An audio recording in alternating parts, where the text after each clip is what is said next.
When you grow up in Westwood, Ohio, you learn two things early. One, everybody knows your business. And two, the diner is more sacred than church. So when my brother Derek invited me to a fancy celebration dinner, not at Mom's kitchen table or even Sal's diner, but at the Sterling in downtown Columbus, I knew something smelled off. The Sterling wasn't the kind of place where a guy like me, who still used coupons at the gas station, ever got an invite. The menu had no prices, just pretentious ingredients like dry-aged elk tartare and molecular foam. I figured either Derek had finally grown a conscience, or this was another trap. I was 39, blue-collar, and proud. I'd worked as a mechanic, a security guard, and yes, even a janitor, throughout my life. Meanwhile, Derek wore $900 loafers and had the kind of job title that meant nothing and paid everything. Vice President of Strategic Initiatives at some banking firm that used more buzzwords than a TED Talk. Still, I told myself, maybe it was an olive branch. Maybe Derek and his high-gloss wife, Taylor, had finally realized that just because I didn't wear Gucci didn't mean I didn't matter. So I dusted off my only suit, which I'd bought for Aunt Marlene's funeral and wore twice a year since, polished my scuffed dress shoes, and drove my 2005 Ford Ranger into downtown like a man walking into battle with a butter knife. The valet looked at my truck like it had just crawled out of a swamp. "Are you delivering something?" he asked. I gave him my best fake smile. "Yeah, delivering justice." He did not laugh. Neither did I. Inside, chandeliers sparkled like frostbite, and everyone looked like they had stock portfolios instead of personalities. The maitre d' raised one eyebrow when I said I was meeting the Devereaux party. Taylor made Derek take her last name when they got married. Says a lot. I spotted them at a long, polished table near the back. Derek stood mid-toast, beaming like the mayor of Smugville. Taylor wore a dress that probably cost more than my truck and had a smile sharp enough to fillet salmon. But then my stomach dropped. 10 seats at the table. 10 people seated. Not one empty chair. I stopped a few feet away, expecting someone to wave, make room, acknowledge me. Nothing. Taylor looked up first, tilted her head, and gave that oh-so-sweet smile that always made my skin crawl. "Oh, Bennett. So glad you could make it. There must have been a miscommunication. We didn't realize you'd be attending. There's always a McDonald's down the street if you're hungry, though." Laughter. From the whole table. One of the bankers nearly choked on his wine. I just stood there. Derek leaned back, swirling his drink like he was on the cover of Forbes. "You know, bro, maybe this isn't really your scene. Nothing personal. But let's be honest. You don't belong here." Silence. And then, God help me, I laughed. Not a nervous chuckle or a polite smile. No, I full-on belly laughed. A deep, echoing roar that made the guy at the next table drop his spoon. I couldn't stop. My sides hurt. Tears rolled down my cheeks. Derek's smugness cracked. Taylor looked like someone just spit in her champagne. "Oh," I wheezed, wiping my eyes. "You guys really outdid yourselves this time. No seat, huh? That's cute." I leaned in, just enough for them to smell the motor oil still lingering in my suit fibers. "You think I don't belong here? That's adorable." And just like that, I turned and walked back toward the maitre d', but not to leave. See, the table didn't have a seat for me. But the building? The building belonged to me. Before we go any further, let me explain something. This wasn't just a case of sibling rivalry or a guy trying to prove he belonged at the table. No, this all started long before Derek ever wore cufflinks or I ever learned how to mop puke out of a middle school hallway without gagging. It started with a promise I made in a hospital hallway. I was 13 when a drunk driver ended my childhood. One rainy night, my parents were hit head-on outside Springfield. The crash made the front page of the local paper.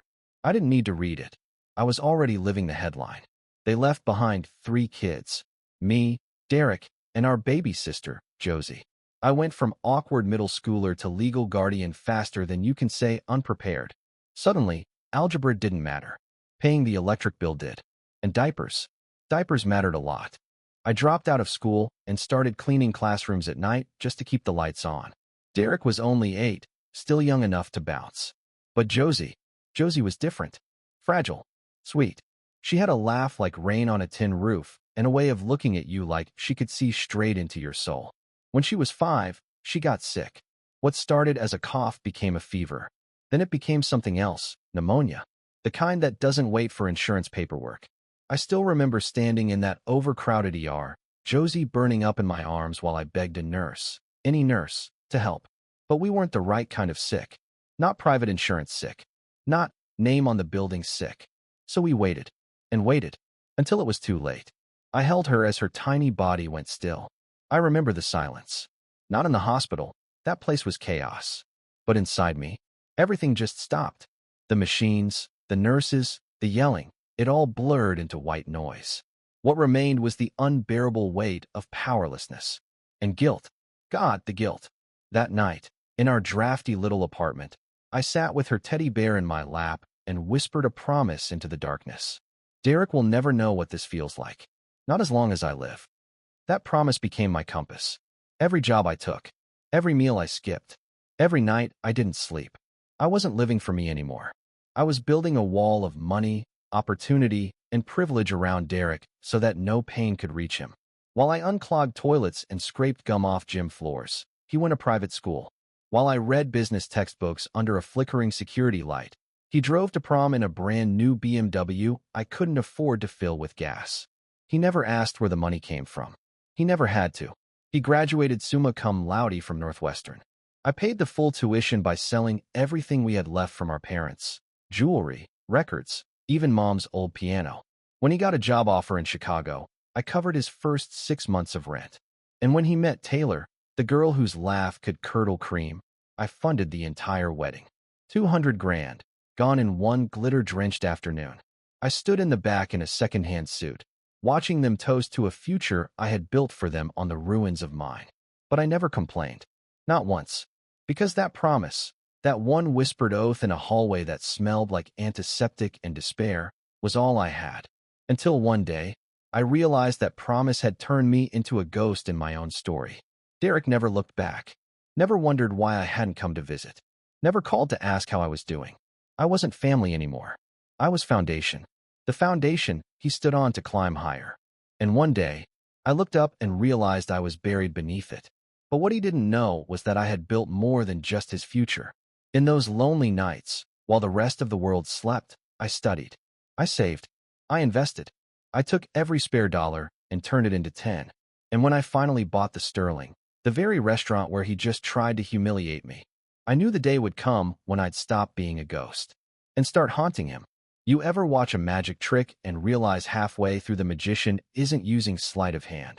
He's just been telling the truth and nobody believed him? That was me. While Derek thought I was the poor brother who still used lint rollers as a luxury, I was quietly becoming something else.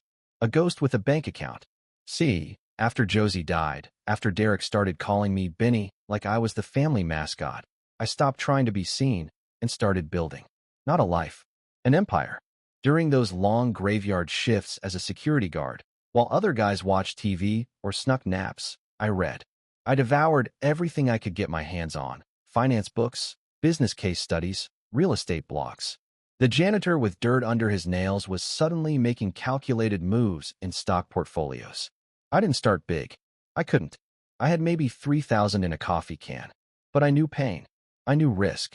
And I knew how to spot patterns. I started with small cap stocks, flipped them like a backyard mechanic flips used Hondas. Then I moved into REITs. Then into physical real estate. Small commercial properties, rundown apartment buildings I could buy cheap and fix with my own hands. And then I struck gold. A little boutique hospitality group in Chicago was drowning in debt.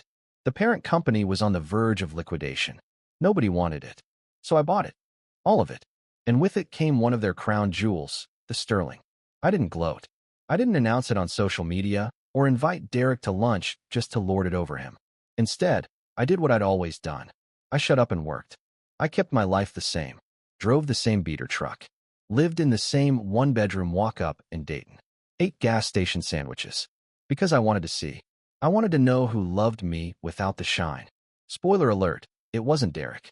He'd stopped inviting me to Christmas years ago. Our last family photo together was in a drawer, under a stack of unopened bills. When he called, it wasn't to catch up, it was because he needed something. Until one day, I tested that. I told him I lost my janitor gig. Told him I was short on rent. Just a few $100s. The silence on the other end of the line? It hit harder than Josie's diagnosis. Benny, he said, voice clipped. We're in a tight spot right now. Taylor just started a new art initiative. Maybe you should look into state aid. Or get one of those, what do they call them? Gig jobs. He sent me a clock. A literal clock. A big shiny desk piece, like a corporate award you didn't earn. It came with a note. Thinking of you in this difficult time. Derek and Taylor. I stared at it for a long time. Then I unscrewed the back panel. Inside, a microphone. They hadn't just kicked me down, they were spying on me. Recording me. Probably hoping to gather evidence that I was losing it. Something they could show their friends or lawyers. See, this is why he doesn't belong. I smiled. They thought they were setting a trap. They didn't realize they were handing me the match while standing in a puddle of gasoline. So I leaned into the performance. I sat on the couch every night and talked to myself. I just feel so hopeless. I'd say aloud, sighing for effect. Don't know what I'm gonna do. Everything's falling apart. And just like that, boom.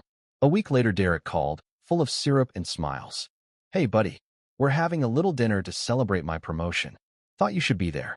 It's time we all moved forward, you know? Reconnect as a family. I told him I'd be there. Then I called my publicist. Then I called Robert, the restaurant manager, who, by the way, I hired years ago when he was homeless and sleeping in his car. Then I called the CEO of the parent company that owned Derek's bank. And then I started writing the script. And oh boy, was it a masterpiece. The night of the dinner, Columbus was slick with rain. One of those nights where the pavement reflects everything like a mirror. Fitting, considering some people were about to see their true faces for the first time. I pulled up to the Sterling in my truck. Same dent in the side. Same air freshener barely masking the scent of work and years of drive-thrus. The valet gave me a look that screamed, wrong zip code, before handing me a stub like it might contaminate him. Inside, the chandeliers sparkled, jazz floated gently in the air, and rich people whispered about stocks and ski resorts. I didn't belong, or so they thought. But that was the point. Robert spotted me and gave a slight nod, just as we'd planned. He returned to the host's stand, playing the part. He knew when to act like I was a nobody. He'd done it before, when I came in to inspect operations, dressed down and silent. Tonight, I was invisible again, but not for long. I spotted Derek holding court at a long table near the window, laughing, gesturing, looking like the cover boy of some mid-tier finance magazine. Taylor had her trademark icy grin on, clutching her wine glass like it contained liquid royalty.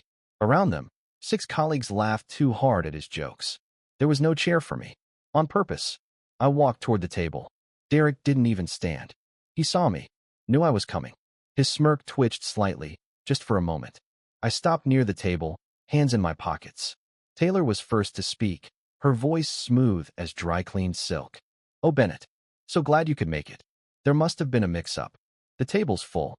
She tilted her head and gave the room a line she'd clearly rehearsed in the mirror. But I'm sure McDonald's is still open for someone with your taste. A laugh snorted out from one of Derek's friends. Derek leaned back, enjoying the show. You don't belong here, he said. Those 4 words. Not shouted. Not cruel. Just smug. Confident. Dismissive. Exactly the way I wanted him to say them. And that's when I let it rip. Laughter. Big, loud, belly shaking, full-body laughter. It echoed through the restaurant like a grenade in a gallery. Forks stopped midair. Conversations froze. People turned. Even the pianist hit a wrong note. Taylor blinked, confused. Derek's face twisted, not in amusement, but discomfort. And then I spoke. Oh, Derek, I said, brushing a tear from my eye. That was adorable. I turned to Robert across the room and gave him the signal, a small nod. He started walking toward us with slow, deliberate steps, the kind of walk that made people move out of the way. He stopped just beside me, looked over at the table, and bowed, deep and formal. Mr. Carter, he said, apologies for the wait. Your private dining room is ready. You could have heard a diamond drop. Derek's head whipped toward me. What did he just call you? I smiled. He called me Mr. Carter, I said evenly. Owner of this restaurant, and of the hospitality group that owns your office building. Taylor's mouth actually dropped open. It was beautiful. Enjoy the table, I added. While it lasts. I turned to Robert. Send them the check, would you? Full price. No discounts tonight. Then I looked at Derek, gave him a long pause, and added, oh, and clear his calendar tomorrow. Mr. Whitaker from the bank will be in touch. Something about conflict of interest and fraud. Right on cue, Mr. Whitaker, the very CEO of Derek's bank's parent firm, stood up from the bar where he'd been nursing a scotch and watching it all unfold like theater. He walked to the table, placed a card in front of Derek, and said in a clipped, professional voice, "Pack your things. You're done." I let that silence sit. Then I pulled a little speaker from my pocket. "Before I go," I said, setting it gently on the table, "thought you'd enjoy some audio commentary. Something about declaring me mentally incompetent and having me committed." I hit play. Taylor's voice, crystal clear, spilled into the air. "If we can get him committed, we can sell his place and claim power of attorney. He's unstable. It would be a mercy, really." The gasp that rippled across the restaurant was louder than the jazz ever was. I smiled, turned to Robert, and said, "Let's go eat." I didn't stay to watch them squirm. I didn't need to. By the time I reached my private dining room, glass-walled, velvet-draped, and about 4 football fields fancier than anything I'd ever set foot in growing up, Robert had already brought in my favorite meal: meatloaf with mashed potatoes and a root beer float. Yeah, root beer float. In a crystal glass. I wasn't here to impress anyone anymore. While the rest of the Sterling buzzed with whispers and vibrating phones, screens lit up with the headline "Jessica's PR team dropped like a nuclear bomb. Vice President caught in scandalous scheme against secret billionaire brother." I ate like a king. A very, very tired king. By the time I'd finished dessert, Taylor and Derek were long gone. Probably being chased down the block by reporters or hiding in the bathroom of some Uber XL, trying to figure out how to delete their online presence. Too late. The next morning, everything unraveled. Derek showed up to the bank and didn't even make it past the security desk. They had a box of his stuff waiting. His access badge already deactivated. I heard later he tried to say it was a misunderstanding. It wasn't. The story had gone national. The Mercy Plan recordings, the asset grab attempt, the humiliating dinner. The entire American public watched their downfall unfold like a limited Netflix series. Taylor got dumped from every charity board she sat on. Her family, especially her father, a big-time investment executive, distanced themselves faster than you can say optics. Public statements were released. Reputations were protected. She was out. They lost everything. The penthouse. Mine again. I sent a crew to clean it out the next morning. Everything they couldn't carry in 2 duffel bags went to storage. I didn't send them the code. Credit cards? Canceled. Cars? Repossessed.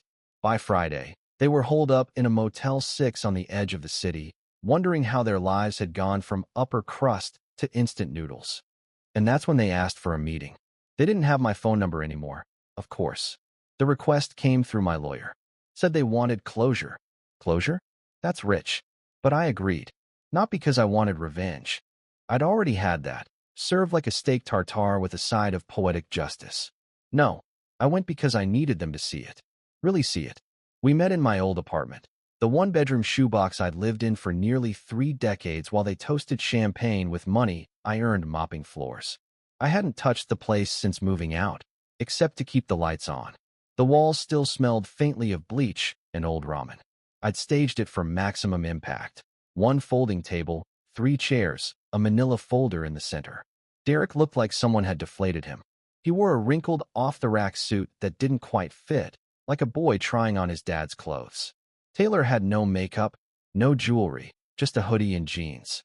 Her hands trembled around a paper coffee cup. They sat. Derek finally broke the silence. "You destroyed us." I leaned forward, elbows on the table. "No, Derek. I simply collected what was mine. What you built your life on. My sacrifice, you treated like pocket change. I just took it back." Taylor looked down. Her voice cracked. "We have nothing." I nodded. "Welcome to my side of the table." They cried. I didn't. Instead, I slid the folder toward them. Inside, legal agreements. A few minor assets still in their name. I offered to absorb them in exchange for no criminal charges. A clean break. They signed. No fight left. As they stood to leave, I said, "You know, Taylor, I scrub toilets for a living. There's no shame in honest work. Maybe you'll figure that out now." They left. Didn't even look back. A few weeks later, I heard Derek had taken a job stocking shelves at a big box store on the overnight shift. Taylor? She was working the back line at a local diner. Not glamorous. Not televised. Just real. For the first time in their lives, they were living like the rest of us. And somehow, that was the most satisfying thing of all. I didn't hear from Derek or Taylor again after that. And I didn't go looking. Their names faded from headlines. Eventually, even the internet lost interest. But I didn't. I kept tabs from a distance, not out of spite, but because, well, because they were still family. And once you've raised someone, it's hard to unknow that part of you still hopes they'll grow up. But I had bigger things to focus on. The day after I signed the last legal form, I met with my team and pitched an idea. A foundation, not for tax write-offs or vanity, but something real, something personal. I called it the Invisible Providers, dedicated to people like me. Caregivers who gave up everything for others. Big brothers, aunts, grandparents, foster parents. The ones who sacrificed their dreams for someone else's future and got nothing in return but distance. Within a year, we helped over 300 families, paid off debts, hired lawyers, got kids into school, secured proper housing. One man, a former trucker who raised his niece after her mom overdosed, cried on camera after we got him health insurance for the first time in 20 years. That one stuck with me. They all did. And I stayed out of the spotlight. No interviews. No billionaire janitor tours. Just quietly doing the work. I didn't need validation anymore. Then, one Tuesday morning, I got a case file flagged by our auto system. Last name, Carter. Anonymous application. Applied through a hospital in Cleveland. Request? Emergency pediatric heart surgery. Experimental. Rare. Nearly identical to Josie's condition. I felt my stomach drop. Name, Daniel Carter. Age, 5. Diagnosis, congenital heart defect. 1 in a million. It couldn't be. I froze. Buzzed Frank, my head of security and a former private investigator. Find everything, I said, quietly. 2 days later, Frank came into my office and placed a single photograph on my desk. A boy, big brown eyes, sandy hair, pale skin. That look, curious and kind. He was standing between 2 adults in a local park, Derek and Taylor. They had a son they never told me about.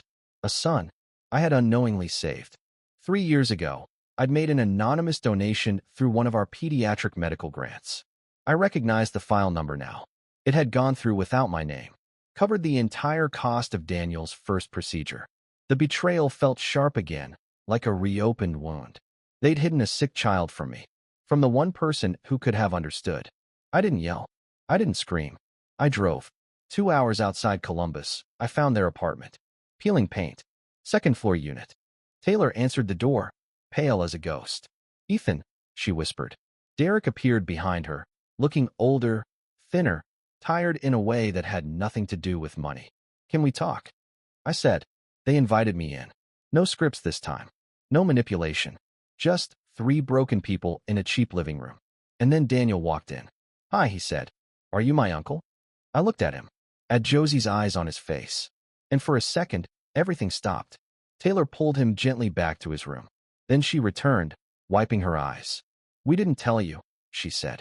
Because we were ashamed. We were scared. He got sick, and all I could think about was Josie. Derek, he couldn't face you.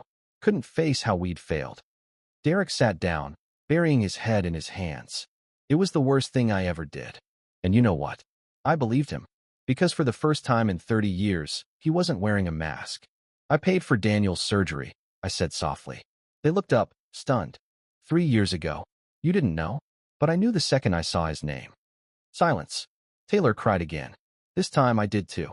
I didn't forgive them, not completely. But I told them to pack. That night, I moved them into a small townhouse near a hospital I trusted. I didn't give Derek a cushy job. I gave him a shot, in the mailroom of one of my companies. He worked his way up. 5 years later, he became regional manager.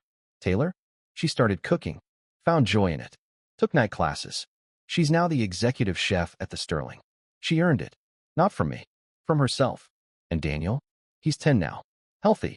Brilliant. He calls me Uncle E. And every Sunday, we go to the park and throw a football. Last week, we visited Josie's grave. He placed a bouquet of wildflowers on her stone and said, Mom says you saved my life. And hers. I looked down at him and whispered, You saved mine too, kiddo. As I stood there, I spotted Derek across the field. He didn't approach, just gave me a slow nod. I nodded back. It wasn't perfect. It wasn't whole. But it was real. And sometimes, real is more than enough.